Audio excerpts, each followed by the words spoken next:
Today, Tuscan chicken pasta, salt and pepper, thyme, rosemary, oregano, paprika, garlic powder, onion powder, and mix well.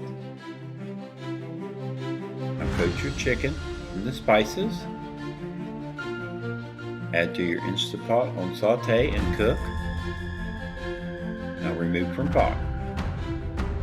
Add olive oil, onion, minced garlic, saute. Add Italian seasoning, mix well. Add sun-dried tomatoes and stir. Add your broth. Now scrape the bottom of the pan and add your pasta in. Evaporated milk. Add your chicken back in and cook. Now remove your chicken.